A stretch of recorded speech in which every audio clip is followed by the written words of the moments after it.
Hola, buenas tardes, bienvenidos nuevamente a nuestros encuentros webinar, hoy lunes 19 horas. Hoy un tema lindo, novedoso para nuestro webinar, vinculado con las cefaleas en el ambulatorio. Y realmente este es un tema que nos toca de cerca. Y para eso convocamos a la doctora Sara Samson, ella es médica clínica, geriatra, trabaja en nuestro grupo, y realmente estamos muy contentos que ella participe en esta charla. Por favor, hagan los comentarios que quieran. Aquí en el Zócalo aparece nuestro mail para mandar un comentario por un lado, recibir las preguntas choice y así obtener el certificado por la charla. Bueno, sin más, gracias Sara por estar con nosotros y te escuchamos atentamente.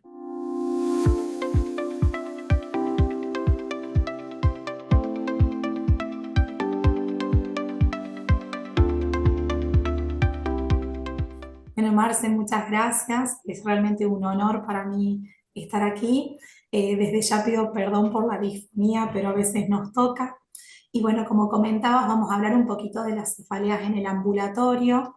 Y para eso los objetivos que planteo es el tratar de comprender las particularidades de la cefalea en esta población, identificando sobre todo los signos de alarma y las causas secundarias más frecuentes, y guiar el abordaje diagnóstico adaptado al contexto ambulatorio. Sabemos que las cefaleas se entienden por cualquier tipo de dolor o molestia, ya sea en la cabeza o incluyendo incluso el cuero cabelludo, el interior de la cabeza o bien hasta el cuello.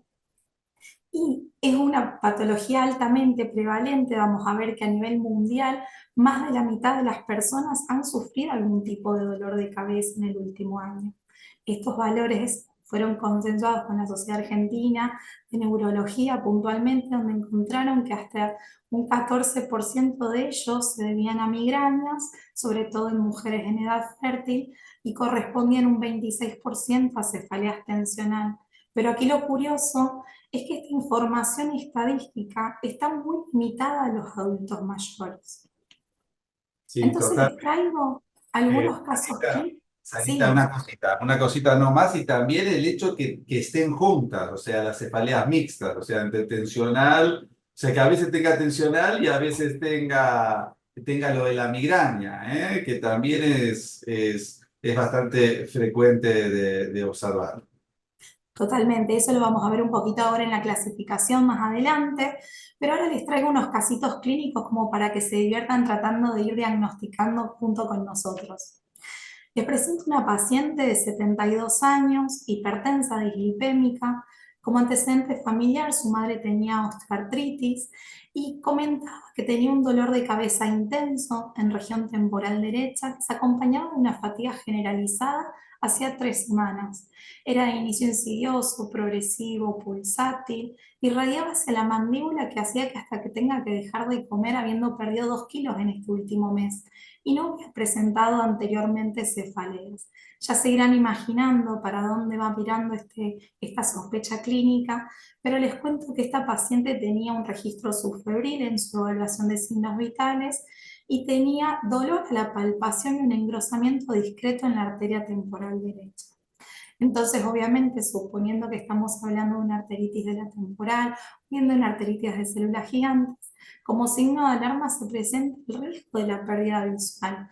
Y queremos aquí destacar la importancia de algunos estudios complementarios que nos apoyan este diagnóstico, como los reactantes de fase aguda elevados en el laboratorio, el ecodoppler de la arteria temporal con su halo hipodenso, pero bien sabemos que la confirmación es con biopsia, la inflamación granulomatosa, las células gigantes multinucleadas, y tenemos algunas otras imágenes que podemos utilizar para ver otros grandes vasos en el caso que existan alguna duda, como veremos más adelante. Les cuento ahora un casito de un paciente de 75 años, hipertenso, pero está bien controlado, tiene anticoagulación por una fibrilación auricular y tiene diagnóstico de un deterioro cognitivo leve por el momento. No tiene antecedentes familiares de relevancia, pero la familia lo trae a la consulta porque comenta un dolor de cabeza muy intenso que se acompaña de algo de confusión y somnolencia. La familia lo observa un poquito más confuso a nivel progresivo y con dificultad para hablar y cierta torpeza. Esta cefalea de característica súbita, intensa, con tipo estallido y asociado a náuseas y mareos, puede haberse relacionado con el hallazgo interrogatorio de una caída leve, sin pérdida de conciencia hace 2 días, si bien no fue presenciada. Entonces, la cefalea súbita post-trauma en este adulto mayor anticoagulado nos presenta un alto riesgo de hematoma subdural. Si bien entendemos que este paciente no debería llegarnos al consultorio y la consulta debería ser por guardia, me pareció importante traerlo y destacarlo por el hecho de su antecedente de deterioro cognitivo, ya que sabemos que en estos pacientes a veces la manifestación de la cefalea no es más difícil de transmitir y pesquisar.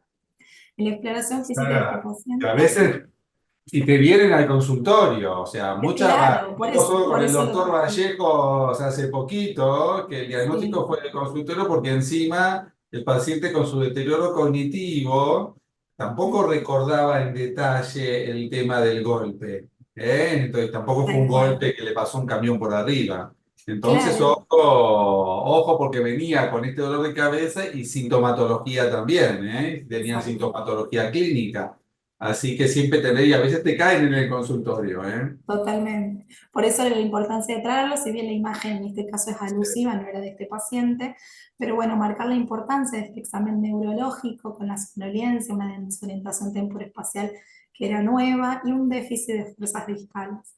Obviamente acá se derivaría la UARIS en neuroimágenes, que vamos a ver un poquito después en detalle las indicaciones puntuales, y que usualmente tienen está marcado esta densidad hiperdensa, en los periodos agudos o subagudos, y cuando no son concluyentes, obviamente podemos ayudarnos de una resonancia. También una analítica básica con un coagulograma serial de utilidad. Ahora bien, les cuento una pacientita de 68 años que tiene antecedentes de hipertensión bien controlada y artrosis cervical. Su madre tiene antecedentes de migrañas episódicas y ella actualmente consulta por dolor de cabeza acompañado de una sensación de hormigueo en la mano derecha de 6 meses de evolución. En el relato ella cuenta que en realidad son episodios intermitentes, súbitos de 10 a 20 minutos, que inician con este hormigueo y debilidad en la mano derecha, pero se continúan con esta cefalea unilateral pulsátil de intensidad moderada, que se acompaña generalmente de náuseas y fotofobia. Esto se desencadena en situaciones de estrés, privación del sueño y algunos alimentos ricos en tiramina, como sabemos los quesos añejos, las carnes curadas o elementos fermentados. Esta recuperación que ella tiene después de estos episodios es completa, pero se mantiene asintomática entre los episodios. Entonces, en la exploración física no encontramos grandes hallazgos, ya que nos consulta en medio de los episodios que dijimos está sintomática, pero acá sí, como tenemos algunos síntomas neurológicos en el examen físico de lo que sería el evento agudo, sería muy prudente pedirle una imagen, descartar lesiones estructurales, pero no tenemos que perder de vista también la actividad epileptiforme, en este caso pensando en focalidad. Obviamente también la organicidad, pidiendo una analítica básica con función tiroidea. Y este caso me pareció interesante porque con el relato y el antecedente de su familia de migraña, uno tendría a orientarse para este lado, pero sabiendo que en los adultos mayores priman las causas secundarias, este caso puntualmente de esta paciente era una crisis focal. Entonces me pareció muy rico traerlo a colación para ver la utilidad de pedirle en este caso el electroencefalograma. Ahora les cuento un paciente de 78 años que también era hipertenso, con artrosis, sin antecedentes familiares de relevancia, pero consulta en este caso por un dolor punzante en la cara del lado derecho que se dispara fundamentalmente al cepillarse los dientes o comer, también de unos 6 meses de evolución. El dolor se lo refiere como paroxístico, muy intenso, como una descarga eléctrica de 2 minutos de duración y que ocurre varias veces al día. Sobre todo lo asocia en la región mandibular y maxilar derecha y que precipita por actividades, como dijimos, cotidianas. Se estarán imaginando, ya que a la exploración física notamos una hipersensibilidad a la palpación de lo que son las áreas inferiores del nervio trigémino.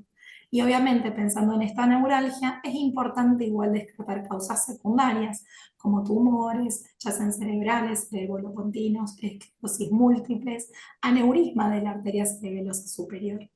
Acá nos apoyamos obviamente de estudios complementarios como resonancia cerebral, el laboratorio, que en el caso de la neuralgia será normal, y obviamente es importante hacer una evaluación odontológica para descartar patología dental. Entonces, un poco ya entrando en lo que son las cefaleas en sí mismo, quiero traerles la última clasificación, la tercera edición de clasificaciones internacionales de cefalea, ya publicada desde el 2018, donde entendemos a las cefaleas primarias como aquellas que constituyen la enfermedad en sí misma. Sabemos que la migraña es una cefalea recurrente, típicamente unilateral, punzátil, de intensidad moderada severa, que se asocia a náuseas, vómitos, fotofonofobia, y puede presentarse o no con auras como síntomas neurológicos transitorios. Las tensionales, que son aquellas que producen un dolor opresivo, generalmente bilateral, o bien como una banda a nivel de la frente, de las sienes, en la parte posterior de la cabeza o del cuello, y que tienen una intensidad leve a moderada. Pueden desencadenarse generalmente por falta de sueño, por mala postura y por fatiga, o bien hasta ruido excesivo.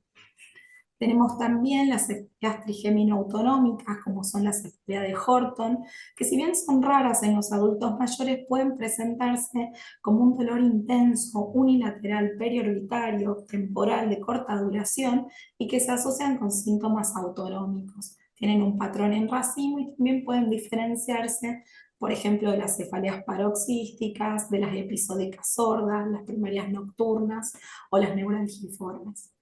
Otras cefaleas pueden ser inducidas por esfuerzo, como el tos, la actividad sexual, las hipnícas, entre otras. Y de las secundarias me voy a detallar un poquito más adelante, ya que son las prevalentes en el grupo etario que trajimos a colación. Por último, las neuralgias, que podemos incluir la del trigémino, el nasofaringio, el occipital y algunos otros dolores craneofaciales centrales o periféricos.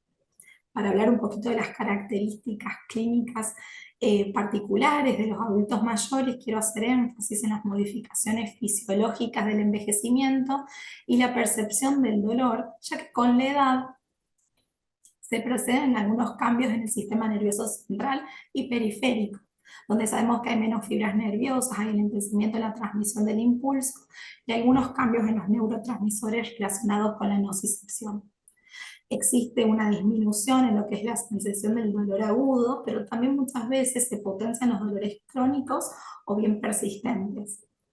El umbral del dolor muchas veces está elevado y esto retrasa las consultas y hace que las cefaleas se manifiesten en formas atípicas. Eh, Tenemos que tener siempre en cuenta las comorbilidades, la polifarmacia, saber cómo estas influyen en todo lo que es la experiencia, en cómo el paciente puede comunicar este dolor. En lo que refiere a los cambios de la presentación de las cefaleas primarias, sabemos que las migrañas son menos frecuentes, las curas son más aisladas, las cefaleas tensionales son de menor intensidad y muchas veces se confunden por este dolor musculoesquelético de las artrosis cervical. Como les decía, la prevalencia de las causas secundarias, vamos a detallarlas ahora más adelante, pero son las predominantes y la importancia de todo esto radica en la afectación del funcionamiento y la calidad de vida, ya que vemos que las cefaleas recurrentes o crónicas repercuten en la autonomía y el desempeño cotidiano, pudiendo limitar actividades de la vida diaria y reducir la movilidad, favoreciendo el aislamiento social de estos pacientes.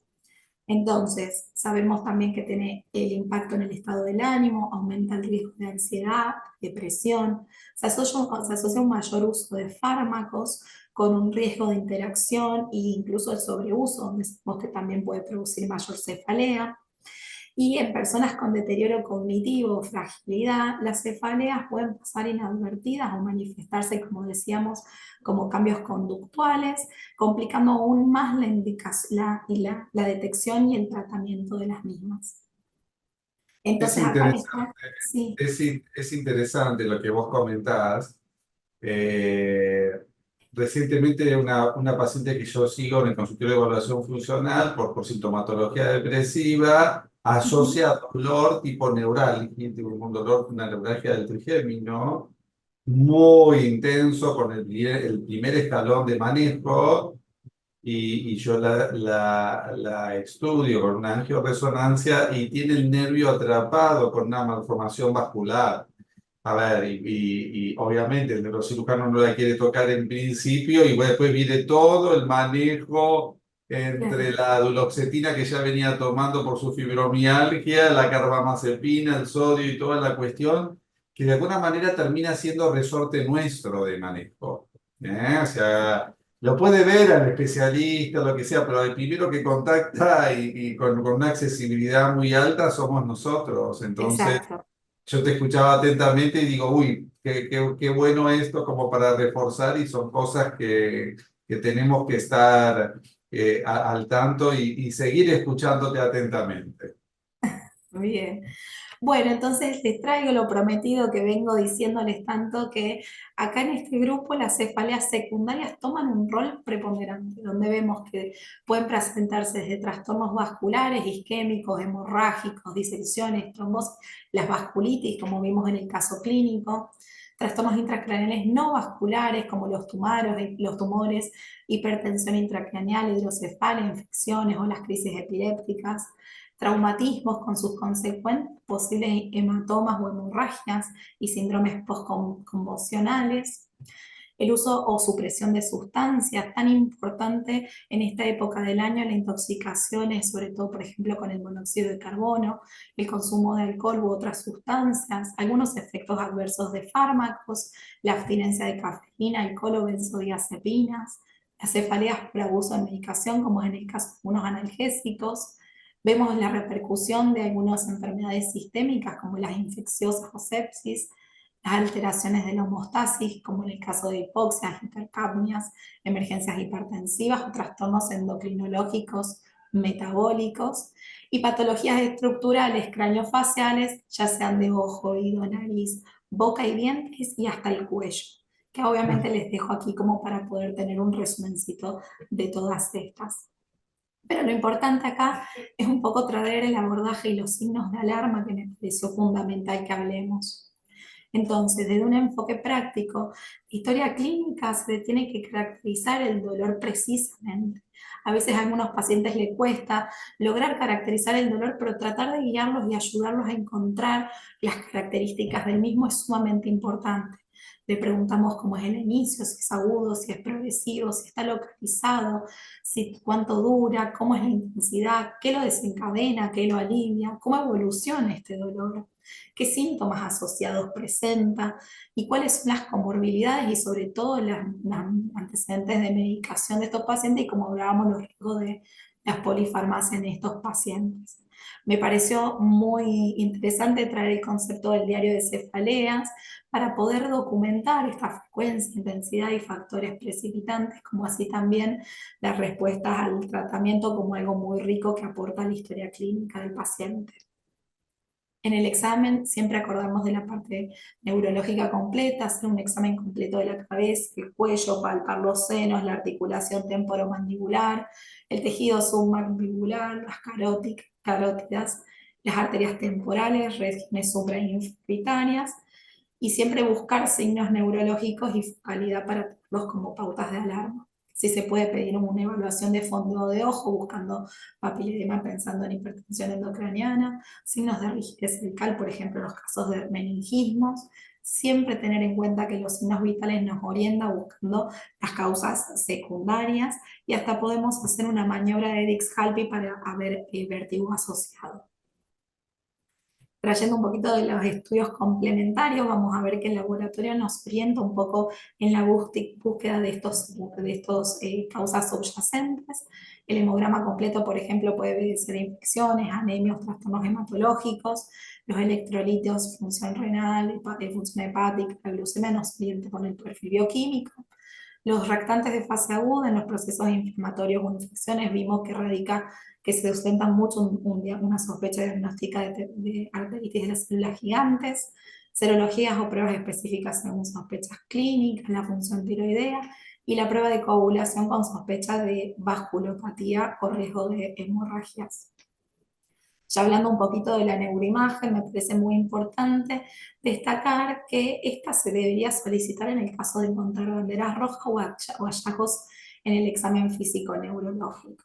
En el caso de no encontrarla, no se recomiendan de manera rutinaria, pero sí me parece importante destacar que si encontramos una cefalea intensa de inicio agudo que evoluciona empeorando progresivamente, que tiene un foco neurológico asociado, o bien tiene algún síntoma sistémico que no se explica con alguna otra enfermedad, sí tenemos que pedirla y nos ayuda mucho para poder enriquecer el diagnóstico. Podemos encontrar algunos otros métodos, como el Doppler que dijimos en la arteria temporal, la biopsia en el caso necesitar confirmarla, y después tenemos algunas otras imágenes como la angiotomografía en el caso dijimos de la vasculitis o por ejemplo de pensar en alguna trombosis. Y me quiero hacer puntual detalle acá, donde presento los signos de alarma con estas mnemotecnias que se basan en las banderas rojas de la cefalea. Tenemos el SNOOP 4, que es la versión abreviada, y el SNOOP 10, que es la versión más extendida, donde nos presentan las banderas justamente que tenemos que estar atentos para pensar en urgencias. Y estos son los síntomas sistémicos, obviamente fiebre, pérdida de peso a la cabeza, o enfermedades sistémicas como los pacientes inmunosuprimidos o oncológicos, los signos neurológicos, ya sean focales, crisis epilépticas o alteraciones de la conciencia, el inicio súbito, toda cefalea que es presente por primera vez en un paciente mayor de 50 años tiene que ser un signo de alarma y el cambio de patrón. Esto sería lo básico y elemental. Y después esta mnemotecnia nos ayuda a enriquecerlo un poquito más, pensando en los cambios posicionales, sugiriendo obviamente la alteración de la presión intracraneal, los cambios con o precipitación de la cefalea con maniobras de Valsalva o el ejercicio como todo o actividad sexual, el papiledema, pensando como dijimos en la hipertensión intracraneal, el embarazo o el puerperio, que no nos atañe en el grupo etario nuestro puntualmente, pero que nos habla del riesgo vascular y trombótico, y cuando esta, como dijimos, es progresiva, empeorando con el tiempo. Entonces, un poquito como para traerle las cefaleas de urgencia, tenemos obviamente las de estallido y las progresivas, donde como estallido vamos a tener en la cabeza la hemorragia subaracnoidea y el hematoma intraparenquimatoso traumático, el stroke agudo, y fíjense cómo la emergencia hipertensiva puede presentarse tanto en estallido como progresiva, ¿no? Tenemos también acá las infecciones, la intoxicación del monóxido que nombramos tan importante en esta época del año, tumores, entre otras.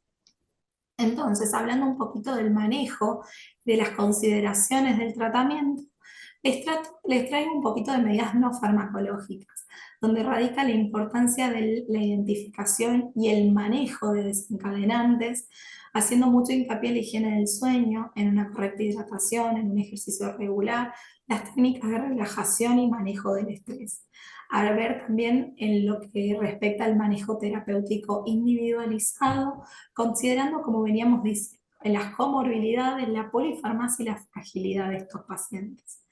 Tenemos que tener muy en cuenta las reacciones adversas de los medicamentos que indiquemos, siempre teniendo en cuenta el riesgo gastrointestinal, la nefrotoxicidad y el riesgo cardiovascular, y pensar siempre en las alternativas terapéuticas adecuadas de cada patología subyacente. Entonces, sabemos que las cefaleas en el adulto mayor es un síntoma a tomar en cuenta y que es muy serio, que siempre tenemos que descartar causas secundarias y que la evaluación tiene que ser integral, racional y adaptada al paciente. Bueno, les dejo aquí Gracias. el link para que puedan encontrar la sección de geriatría en Instagram, donde van a poder ver todas las publicaciones y nos pueden seguir también. Gracias, Sarita, ahí con tu esfuerzo ahí que estás casi sin voz. Bueno, Perdón. espectacular, espectacular, me encantó. O sea, qué importante el paciente con cefalea que lo revisemos, o sea, al margen del interrogatorio, palparle las arterias temporales. Ahora, los casos clínicos que vos viste fueron casos que de alguna manera son muy emblemáticos del consultorio.